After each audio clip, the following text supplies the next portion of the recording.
ఈ షర్మిలమ్మది, సునీతమ్మది ఆస్తులు, పంపకాలు ఇవంతా మాట్లాడడం కూడా మీరందరూ చూశారు. దాంట్లో నాకు ఒకరి క్యారెక్టర్ అయితే నాకు చాలా అనిపించింది. ఆయన ఎక్స్-ఎమ్మెల్యే రాచమల్లు ప్రసాద్ రెడ్డి గారు మాట్లాడుతూ, అమ్మా నీ కొడుకును జగన్ నన్ను ప్రాణమి అని అడగమనమ్మా, ఇప్పుడు తృణప్రాయంగా ఇచ్చేస్తానని చెప్తాను.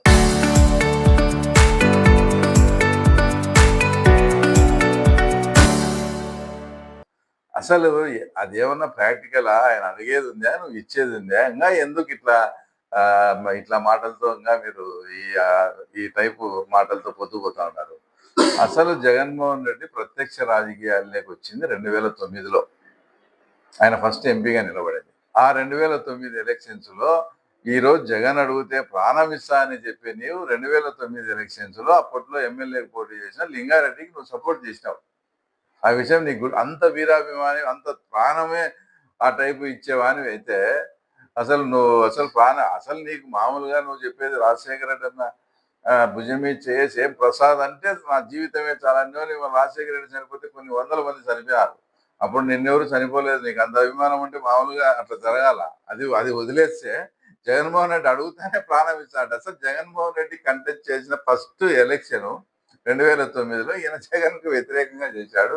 లింగారెడ్డికి సపోర్ట్ చేసి రాజశేఖర రెడ్డి పెట్టిన అప్పట్లో కాంగ్రెస్ పార్టీకి కూడా వ్యతిరేకం చేసి ఆడ లింగారెడ్డి గెలిచినాడు. ఇంత అభిమానం, ఇంత ఇది ఉండేవాళ్ళు అయినా వీళ్ళకి ఏమన్నా సంబంధం ఉందా దాని గురించి? ఆ రోజే మాట్లాడినారు ఎవరు అప్పులు వాళ్ళయి, ఆ తర్వాత ఎవరు సంపాదన వాళ్ళదని ఎంత మాట్లాడతాడంటే అతను అసలు ఆయన ఒక సూటిగా ఒకటే ప్రశ్న అడుగుతానా, నువ్వు ఇతర కుటుంబాలలోకి అన్నా చెల్లెళ్ళయి కూతుర్ల పంచాయతీలు నీకెందుకు? నీ ఇంట్లో విషయం మాట్లాడతా నువ్వు ఒక 10-15 రోజుల కిందట నీ రెండో కూతురికి వివాహం చేశావు. ఆ వివాహానికి నీ పెద్ద కూతురు ఎందుకు రాలేదు చెప్పు ముందు. అంటే ఆ అమ్మాయి ఒక బీసీ అబ్బాయిని పెళ్లి చేసుకునే నెపంతో నువ్వు పెళ్లికి కూడా పిలిచలే నీ పెద్ద కూతురు. నీకు బీసీలు అంటేనే చులకన భావం, బీసీలు అంటే అసహ్యం కాబట్టి నువ్వు నందం చూపయ్యా బీసీ కాబట్టి తప్పినావు.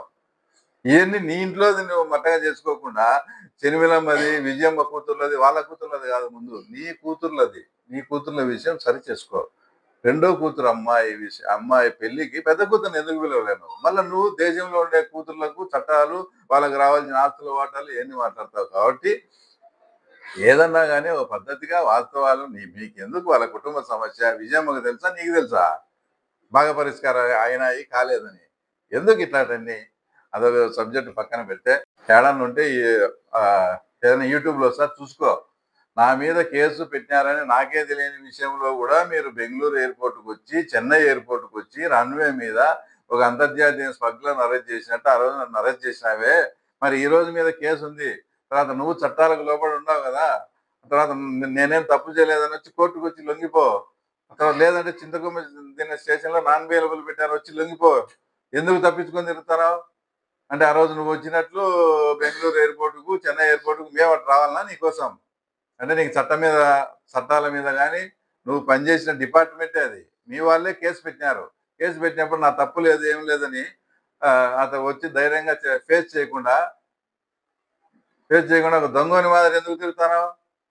అంటే ఆ రోజు మా కోసం ఆమెనా ఏదో మేము తప్పు చేసామని వచ్చి ఈరోజు నిజంగా నీలో నిజాయితీ వచ్చి లొంగిపోవాలి కదా.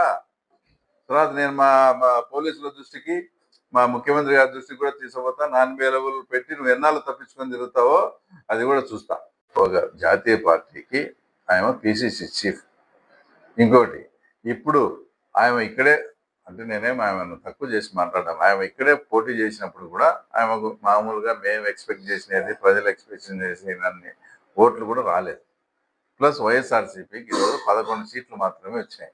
ఇప్పుడు మాకు ఏం అవసరం ఉందని మేము చెర్మిలమ్మకు మేము చెప్తాము, చెర్మిలమ్మ మేము చెప్పినట్టు ఇంటాదో మీరు ఒకసారి ఆలోచించాలా. జగన్మోహన్ రెడ్డి మాకు రాజకీయ ప్రత్యర్థి, ఆయన పార్టీనే మాకు 11 సీట్లు వచ్చి ఆయన ఆ టైప్లో ఉన్నారు. ఇప్పుడు మేము మళ్ళా సునీతమ్మను, చెర్మిలమ్మను అందరినీ మచ్చిక చేసుకొని మేము చెప్పినట్టు వాళ్ళకి వినిపించుకొని అసలు అవసరం ఏముంది? ఇప్పుడు చంద్రబాబు నాయుడు గారికి న్యాయపరంగా సునీత గారు ఫైట్ చేసే న్యాయపరంగా ఏదన్నా కానీ వీళ్ళు ఏదైనా ఇబ్బందులు సృష్టిస్తే ఆయనకు మారల్ సపోర్ట్ కానీ ఆయన న్యాయంగా ఫైట్ చేసింది కాబట్టి ఆయనకు కావాల్సిన సపోర్ట్ అయితే స్టేట్ గవర్నమెంట్ నుంచి, ఎందుకంటే వాళ్ళు ముద్దాయిలు. ముద్దాయిలకు అగనెస్ట్గా ఒకరు ఎవరైనా ఫైట్ చేస్తున్నారంటే దాంట్లో న్యాయపరంగా కానీ ఏదైనా ఆమెకు సపోర్ట్ చేయాల్సిందంటే అప్పుడు ఖచ్చితంగా మేమున్నే చేస్తాము, చంద్రబాబు నాయుడునే చేస్తారు, ఎవరైనా చేస్తారు. ఆయన ఒక పార్టీ, ఇంకా షర్మిలమ్మ విషయానికి వస్తే ఆమె ఒక పార్టీ చీఫ్.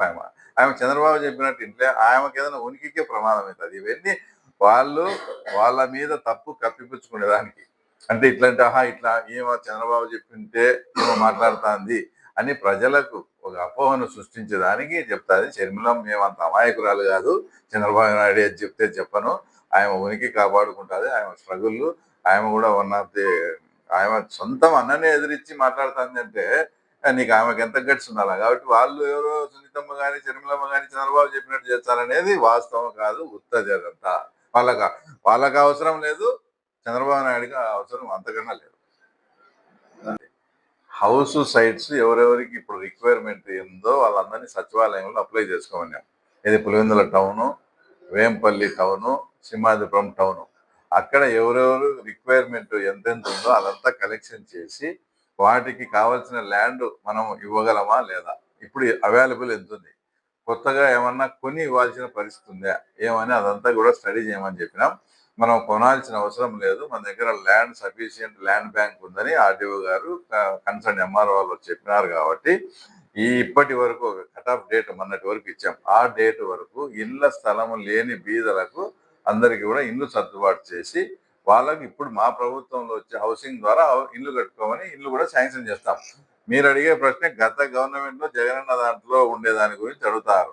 దాంట్లో 400 నుంచి 500 మందిని బెనిఫిషియర్స్ కాదు, వీళ్ళు ఫాల్స్ గా ఫోర్స్ఫుల్లీ వీళ్ళు ఎక్కినారనే విషయం తేలింది. కాబట్టి ఆ 400-500 మందివి కొత్త వాళ్ళను మేము అపాయింట్మెంట్ చేసి ఎవరికి నిజంగా ఇల్లు అవసరమో వాళ్ళకి ఇవ్వాలని పార్టీ కానీ ప్రభుత్వ పెద్దలు కానీ వాళ్ళు వీళ్ళు అనర్హులకి ఇవ్వకుండా అర్హులకి ఇవ్వాలనేది కాన్సెప్ట్. 500 మంది మాత్రమే, మిగతా వాళ్ళందరికీ యథాతథిగా ఉంటుంది. అది కూడా నాకు తెలిసి వారం 10 రోజుల్లో కాంట్రాక్టర్ వచ్చి వాళ్ళ మీద కేసు ఫైల్ చేయడం జరిగింది, రాక్రేట్ సంస్థ మీద. అదంతా కోర్టులో తెగుతుంది. తెగేంత వరకు ఇక్కడ నిలబెట్టకూడదనే ఉద్దేశంతో ఫ్రెష్గా కాంట్రాక్టర్ను కూడా పిలిచి రెడీ చేసి వర్క్ అయితే స్టార్ట్ అవుతుంది. నాకు తెలిసి మున్సిపల్ ఎలక్షన్లు వచ్చే లోపు పులివెందులలో ఉండే ఆ కాలనీ కూడా అందరికీ కూడా అర్హులైన వాళ్ళందరికీ కూడా సర్దుబాటు చేసే ప్రయత్నం చేస్తూ ఉన్నాం. వాస్తవంగా ఎవరు ఎన్ని చెప్పినా కూడా మేమైతే ఇక్కడ బలహీనమైన నియోజకవర్గమే. ఎందుకంటే ఇంతవరకు రాష్ట్రంలో ఏదైనా తెలుగుదేశం పార్టీ గెలవని కాన్స్టిట్యున్సీ ఉందంటే అది ఒక్క పులివెందుల మాత్రమే. కాబట్టి ఈ పులివెందులను బలోపేతం చేసేదానికి ఏమేమి కార్యక్రమాలు చేయాలని లోకేష్ బాబు గారితో డిస్కస్ చేయడం, ఆయన బలహీనమైన నియోజకవర్గాల మీద ప్రత్యేకంగా దృష్టి పెట్టి ఒక కార్యాచరణ రూపొందించి ఆ కార్యాచరణ ప్రకారం స్టెప్ బై స్టెప్ తీసుకువెళ్తూ వెళ్తే వచ్చేసి ఖచ్చితంగా మంగళగిరిలో కూడా నేను 5,000తో ఓడిపోవడం జరిగింది. ఈరోజు కొన్ని కార్యక్రమాలు చేసి ప్రజలకు చాలా చేరువైనాం. కాబట్టి అలాంటి పరిస్థితి కూడా మీకు పులివెందులలో కల్పిస్తాను.